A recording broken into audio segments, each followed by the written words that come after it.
తెలంగాణలో మహిళల విద్యను ప్రోత్సహిస్తూ వారి సంక్షేమాన్ని కోరుతూ వీరనారి చాకలి ఐలమ్మ పేరిట మహిళా విశ్వవిద్యాలయ బిల్లును సీఎం రాష్ట్ర శాసనసభలో ప్రవేశపెట్టడం ఎంతో సంతోషమని, రాష్ట్రానికి ఒక మహిళా యూనివర్సిటీ ఉంటే రాష్ట్రం సర్వతోముఖాభివృద్ధిలో విద్యావంతులైన మహిళల పాత్రను పెంచడానికి ఆస్కారం ఉంటుందని సీఎం ఈ ముందడుగు వేయడం సంతోషకరమని, ఈ యూనివర్సిటీ బిల్లు ఆమోదం పొందడం పట్ల తెలంగాణ విద్యార్థినీలు, ఆడబిడ్డలు, తెలంగాణ సమాజం ముఖ్యమంత్రికి రుణపడి ఉన్నారన్నారు.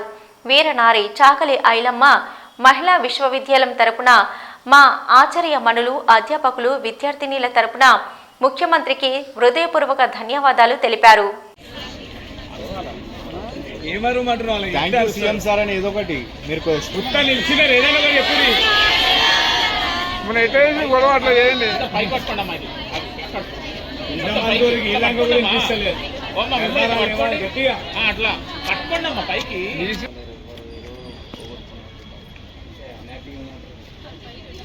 హ్యాపీ ఉన్నారు లేరా మన నవ్వండి.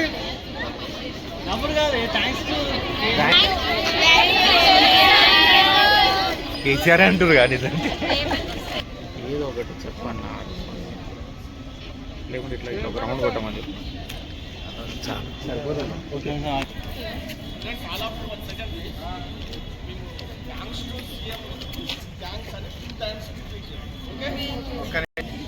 ఓకే రైట్ అన్న డన్.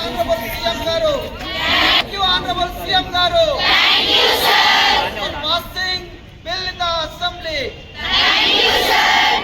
ఫోటో పట్టుకున్నామని ఇట్రా మనం.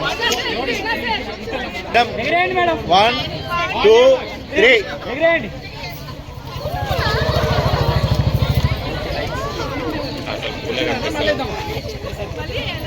ఉస్మానియా విశ్వవిద్యాలయం తెలంగాణలోనే అత్యంత ప్రతిష్టాత్మకమైంది.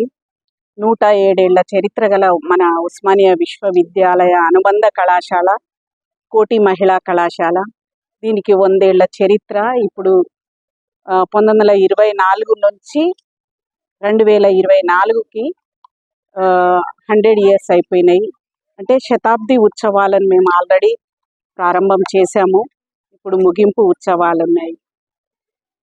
గత 3 ఏళ్లుగా మేము నిరీక్షిస్తున్నాము.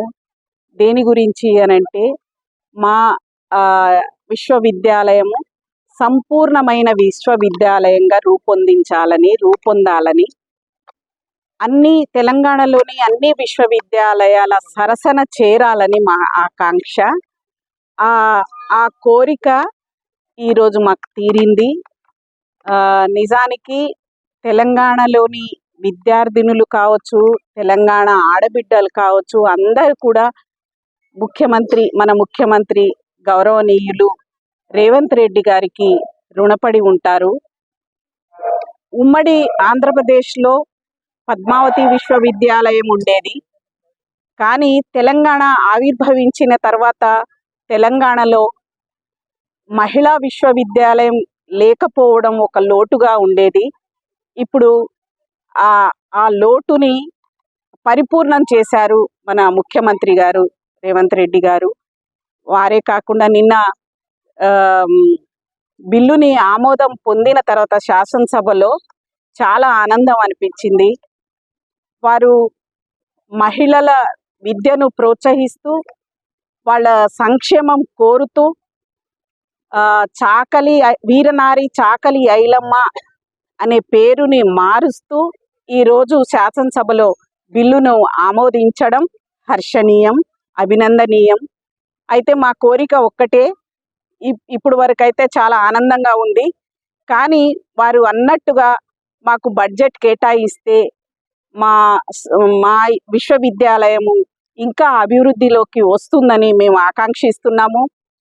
దాదాపుగా 6,000 పైన విద్యార్థులు ఉన్నారు మా విశ్వవిద్యాలయంలో. యూజీ పీజీ కోర్సులు ఉన్నాయి మా దగ్గర. కానీ ఇన్ఫ్రాస్ట్రక్చర్ సరిగా లేదు. అంటే మౌలికమైన సదుపాయాలు లేవు. హాస్టల్ ఉంది కానీ యూజీ విద్యార్థులకే ఉంది. అది కూడా ఇక్కడ 1000 మందిని మాత్రమే అకామిడేట్ చేశాం మేము. మిగతా పీజీ విద్యార్థులంతా కూడా ఉస్మానియా యూనివర్సిటీలో అక్కడ అకామిడేట్ చేశాము. కాబట్టి మాకు అన్ని రకాలుగా వసతులు కల్పించాలని మనస వాచ మేమందరము కోరుకుంటున్నాము.